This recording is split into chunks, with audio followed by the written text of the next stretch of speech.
Eyre by Charlotte Bronte. Chapter 18. Merry days were these at Thornfield Hall, and busy days too. How different from the first 3 months of stillness, monotony, and solitude I had passed beneath its roof! All sad feelings seemed now driven from the house, all gloomy associations forgotten. There was life everywhere, movement all day long. You could not now traverse the gallery, once so hushed, nor enter the front chambers, once so tenantless, without encountering a smart lady's maid or a dandy valet. The kitchen, the butler's pantry, the servants' hall, the entrance hall were equally alive, and the saloons were only left void and still when the blue sky and halcyon sunshine of the genial spring weather called their occupants out into the grounds. Even when that weather was broken, and continuous rain set in for some days, no damp seemed cast over enjoyment. Indoor amusements only became more lively and varied, in consequence of the stop put to outdoor gaiety. I wondered what they were going to do the first evening a change of entertainment was proposed. They spoke of playing charades, but in my ignorance I did not understand the term. The servants were called in, the dining-room tables wheeled away, the lights otherwise disposed, the chairs placed in a semicircle opposite the arch. While Mr. Rochester and the other gentlemen directed these alterations, the ladies were running up and down stairs ringing for their maids. Mrs. Fairfax was summoned to give information respecting the resources of the house in shawls, dresses, draperies of any kind, and certain wardrobes of the third story were ransacked, and their contents, in the shape of brocaded and hooped petticoats, satin sacks, black modes, lace lappets, etc., were brought down in the armfuls by the Abigails. Then a selection was made, and such things as were chosen were carried to the boudoir within the drawing-room. Meantime, Mr. Rochester had again summoned the ladies around him, and was selecting certain of their number to be of his party. "Miss Ingram is mine, of course," said he. Afterwards he named the two Misses Eshton and Mrs. Dent. He looked at me. I happened to be near him, as I had been fastening the clasp of Mrs. Dent's bracelet, which had gotten loose. "Will you play?" he asked. I shook my head. He did not insist, which I rather feared he would have done. He allowed me to return quietly to my usual seat. He and his aides now withdrew behind the curtain. The other party, which was headed by Colonel Dent, sat down on the crescent of chairs. One of the gentlemen, Mr. Eshton, observing me, seemed to propose that I should be asked to join them, but Lady Ingram instantly negatived the notion. "No," I heard her say, "she looks too stupid for any game of the sort." Ere long a bell tinkled, and the curtain drew up. Within the arch, the bulky figure of Sir George Lynn, whom Mr. Rochester had likewise chosen, was seen enveloped in a white sheet. Before him, on a table, lay open a large book, and at his side stood Amy Eshton, draped in Mr. Rochester's cloak, and holding a book in her hand. Somebody unseen rang a bell merrily. Then Adèle, who had insisted on being one of her guardian's party, bounded forward, scattering round her the contents of a basket of flowers she carried on her arm. Then appeared the magnificent figure of Miss Ingram, clad in white, a long veil on her head, and a wreath of roses round her brow. By her side walked Mr. Rochester, and together they drew near the table. They knelt, while Mrs. Dent and Louisa Eshton, dressed also in white, took up their stations behind them. A ceremony followed, in dumb show, in which it was easy to recognize the pantomime of a marriage. At its termination, Colonel Dent and his party consulted in whispers for 2 minutes. Then the colonel called out, "Bride!" Mr. Rochester bowed, and the curtain fell. A considerable interval elapsed before it rose again.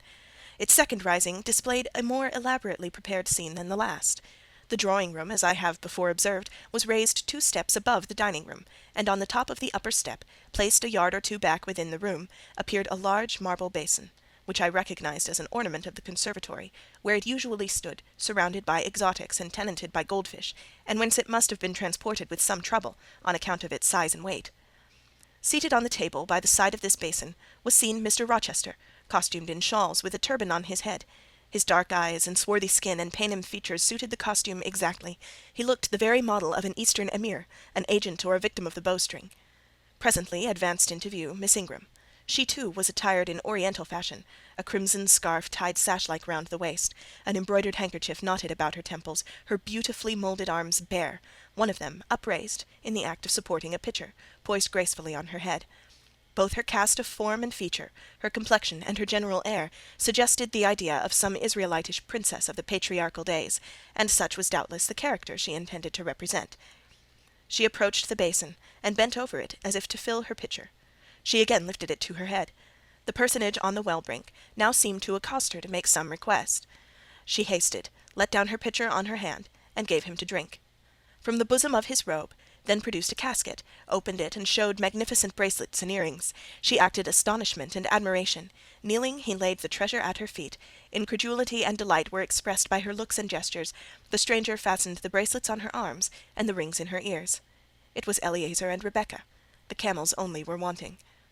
The divining party again laid their heads together. Apparently they could not agree about the word or syllable the scene illustrated.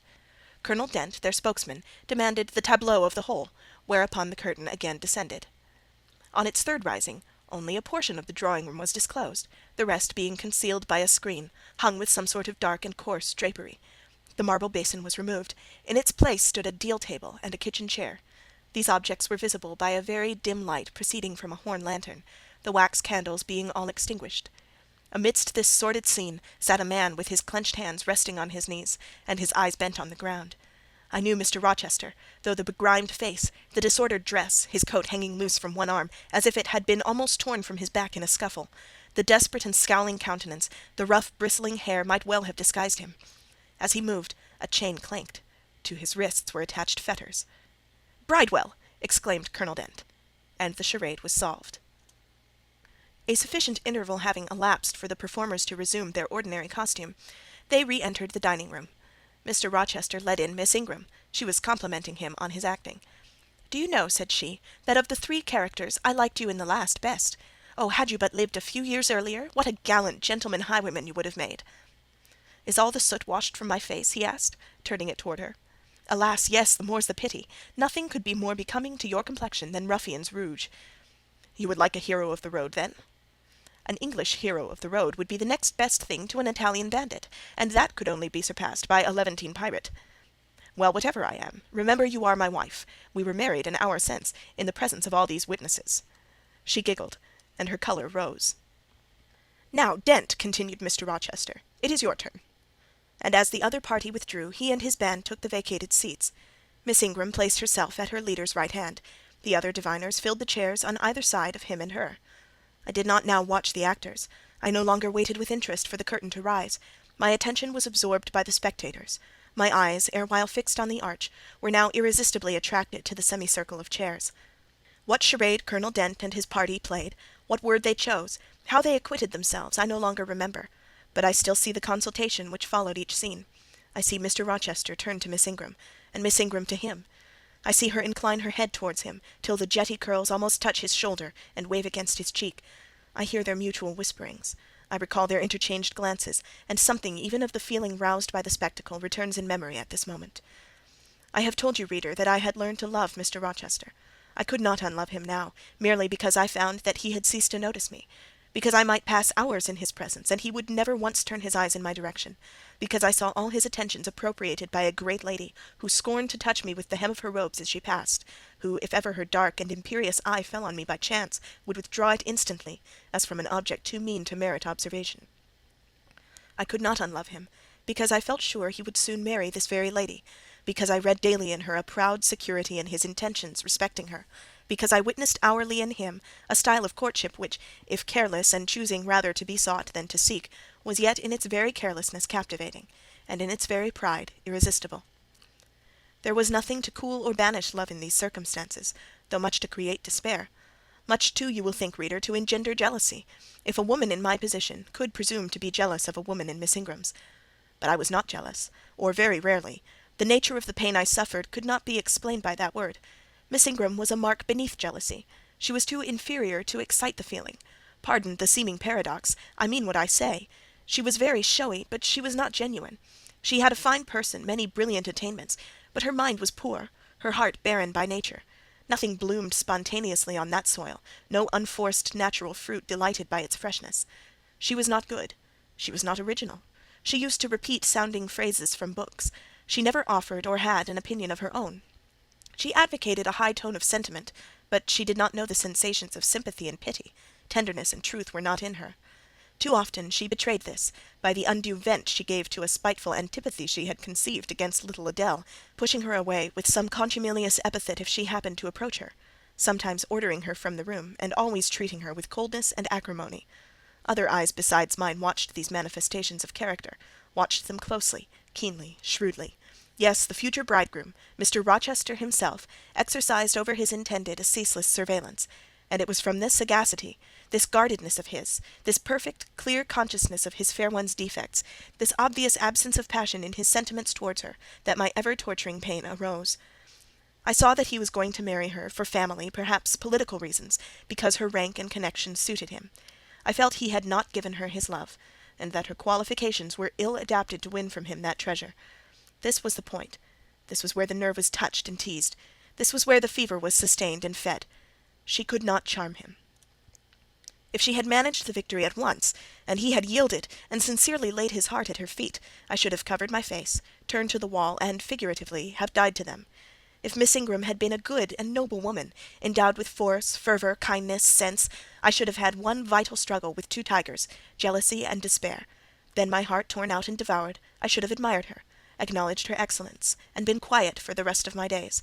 And the more absolute her superiority, the deeper would have been my admiration, the more truly tranquil my quiescence. But as matters really stood, to watch Miss Ingram's efforts at fascinating Mr. Rochester, to witness their repeated failure, herself unconscious that they did fail, vainly fancying that each shaft hit the mark, and infatuatedly pluming herself on success, when her pride and self-complacency repelled further and further what she wished to allure. To witness this was to be at once under ceaseless excitation and ruthless restraint. Because when she failed, I saw how she might have succeeded. Arrows that continually glanced off from Mr. Rochester's breast and fell harmless at his feet might, I knew, if shot by a surer hand, have quivered keen in his proud heart, have called love into his stern eye and softness into his sardonic face, or better still, without weapons, a silent conquest might have been won. Why can she not influence him more, when she is privileged to draw so near to him? I asked myself. Surely she cannot truly like him, or not like him with true affection. If she did, she need not coin her smiles so lavishly, flash her glances so unremittingly, manufacture airs so elaborate, graces so multitudinous. It seems to me that she might, by merely sitting quietly at his side, saying little and looking less, get nigher his heart. I have seen in his face a far different expression from that which hardens it now, while she is so vivaciously accosting him. But then it came of itself. It was not elicited by meretricious arts and calculated manoeuvres, and one had but to accept it, to answer what he asked without pretension, to address him when needful without grimace, and it increased, and grew kindlier and more genial, and warmed one like a fostering sunbeam. How will she manage to please him when they are married? I do not think she will manage it, and yet it might be managed, and his wife might, I verily believe, be the very happiest woman the sun shines on. I have not yet said anything condemnatory of Mr. Rochester's project of marrying for interest and connections. It surprised me when I first discovered that such was his intention. I had thought him a man unlikely to be influenced by motives so commonplace in his choice of a wife. But the longer I considered the position, education, etc. of the parties, the less I felt justified in judging and blaming either him or Miss Ingram for acting in conformity to ideas and principles instilled into them, doubtless from their childhood. All their class held these principles. I supposed, then, that they had reasons for holding them, such as I could not fathom. It seemed to me that, were I a gentleman like him, I would take to my bosom only such a wife as I could love. But the very obviousness of the advantages to the husband's own happiness offered by this plan convinced me that there must be arguments against its general adoption of which I was quite ignorant. Otherwise I felt sure all the world would act as I wished to act. But in other points, as well as this, I was growing very lenient to my master. I was forgetting all his faults, for which I had once kept a sharp lookout. It had formerly been my endeavour to study all sides of his character, to take the bad with the good, and from the just weighing of both, to form an equitable judgment. Now I saw no bad. The sarcasm that had repelled, the harshness that had startled me once, were only like keen condiments in a choice dish. Their presence was pungent, but their absence would be felt as comparatively insipid. And as for the vague something, was it a sinister or a sorrowful, a designing or a desponding expression, that opened upon a careful observer now and then in his eye, and closed again before one could fathom the strange depth partially disclosed, that something which used to make me fear and shrink, as if I had been wandering amongst volcanic-looking hills, and had suddenly felt the ground quiver and seen it gape, that something I, at intervals, beheld still, and with throbbing heart, but not with palsied nerves. Instead of wishing to shun, I longed only to dare, to divine it, and I thought Miss Ingram happy because one day she might look into the abyss at her leisure, explore its secrets, and analyse their nature. Meantime, while I thought only of my master and his future bride, saw only them, heard only their discourse, and considered only their movements of importance, the rest of the party were occupied with their own separate interests and pleasures. The ladies Lynn and Ingram continued to consort in solemn conferences, when they nodded their 2 turbans at each other, and held up their 4 hands in confronting gestures of surprise or mystery or horror, according to the theme on which their gossip ran, like a pair of magnified puppets. Mild Mrs. Dent talked with good-natured Mrs. Eshton, and the 2 sometimes bestowed a courteous word or smile on me. Sir George Lynn, Colonel Dent, and Mr. Eshton discussed politics or county affairs or justice business. Lord Ingram flirted with Amy Eshton. Louisa played and sang to and with one of the Messrs. Lynn, and Mary Ingram listened languidly to the gallant speeches of the other. Sometimes all, as with one consent, suspended their by-play to observe and listen to the principal actors. For, after all, Mr. Rochester and, because closely connected with him, Miss Ingram, were the life and soul of the party. If he was absent from the room an hour, a perceptible dullness seemed to steal over the spirits of his guests, and his re-entrance was sure to give a fresh impulse to the vivacity of conversation. The want of his animating influence appeared to be peculiarly felt on one day that he had been summoned to Millcote on business, and was not likely to return until late. The afternoon was wet. A walk the party had proposed to take to see a gipsy camp, lately pitched on a common beyond Hay, was consequently deferred. Some of the gentlemen were gone to the stables. The younger ones, together with the younger ladies, were playing billiards in the billiard-room. The dowagers Ingram and Lynn sought solace in a quiet game at cards. Blanche Ingram, after having repelled by supercilious taciturnity some efforts of Mrs. Dent and Mrs. Eshton to draw her into conversation, had first murmured over some sentimental tunes and airs on the piano, and then, having fetched a novel from the library, had flung herself in haughty listlessness on a sofa, and prepared to beguile, by the spell of fiction, the tedious hours of absence. The room and house were silent. Only now and then the merriment of the billiard-players was heard from above. It was verging on dusk, and the clock had already given warning of the hour to dress for dinner, when little Adèle, who knelt by me in the drawing-room window-seat, suddenly exclaimed, "Voile, Monsieur Rochester, qui revient!" I turned, and Miss Ingram darted forward from her sofa. The others, too, looked up from their several occupations, for at the same time a crunching of wheels and a splashing tramp of horse-hoofs became audible on the wet gravel. A post-chaise was approaching. "What can possess him to come home in that style?" said Miss Ingram. "He rode Monsieur the black horse, did he not, when he went out? And Pilot was with him. What has he done with the animals?" As she said this, she approached her tall person and ample garments so near the window that I was obliged to bend back almost to the breaking of my spine. In her eagerness she did not observe me at first, but when she did, she curled her lip and moved to another casement. The post-chaise stopped. The driver rang the doorbell, and a gentleman alighted in travelling garb. But it was not Mr. Rochester. It was a tall, fashionable-looking man, a stranger. "How provoking!" exclaimed Miss Ingram. "You tiresome monkey!" apostrophising Adèle. "Who perched you up in the window to give false intelligence?" And she cast on me an angry glance, as if I were in fault. Some parleying was audible in the hall, and soon the newcomer entered. He bowed to Lady Ingram, as deeming her the eldest lady present. "It appears I come at an inopportune time, madam," said he, "when my friend Mr. Rochester is from home, but I arrive from a very long journey, and I think I may presume so far on old and intimate acquaintance as to install myself here till he returns." His manner was polite. His accent, in speaking, struck me as being somewhat unusual, not precisely foreign, but still not altogether English. His age might be about Mr. Rochester's, between 30 and 40. His complexion was singularly sallow. Otherwise he was a fine-looking man, at first sight especially. On closer examination you detected something in his face that displeased, or rather that failed to please. His features were regular, but too relaxed. His eye was large and well cut, but the life looking out of it was a tame, vacant life. At least, so I thought. The sound of the dressing-bell dispersed the party. It was not quite till after dinner that I saw him again. He seemed quite at his ease, but I liked his physiognomy even less than before. It struck me as being at the same time unsettled and inanimate. His eye wandered, and had no meaning in its wandering. This gave him an odd look, such as I never remembered to have seen. For a handsome and not an unamiable-looking man, he repelled me exceedingly. There was no power in that smooth-skinned face of a full oval shape, no firmness in that aquiline nose and small cherry mouth. There was no thought on the low, even forehead, no command in the blank brown eye.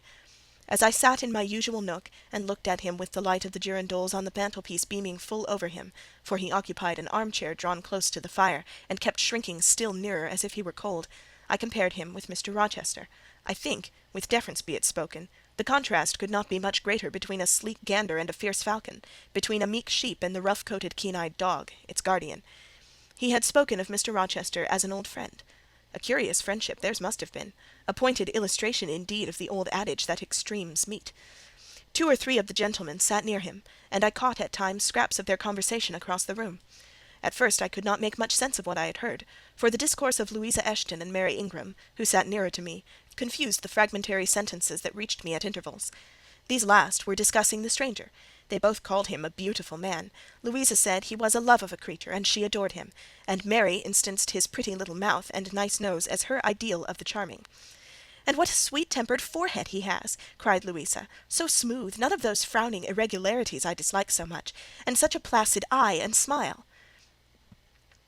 And then, to my great relief, Mr. Henry Lynn summoned them to the other side of the room, to settle some point about the deferred excursion to Hay Common. I was now able to concentrate my attention on the group by the fire, and I presently gathered that the newcomer was called Mr. Mason. Then I learned that he was but just arrived in England, and that he came from some hot country, which was the reason doubtless his face was so sallow, and he sat so near the hearth, and wore a surtout in the house. Presently the words Jamaica, Kingston, Spanish Town, indicated the West Indies as his residence, and it was with no little surprise that I gathered ere long that he had first seen and become acquainted with Mr. Rochester.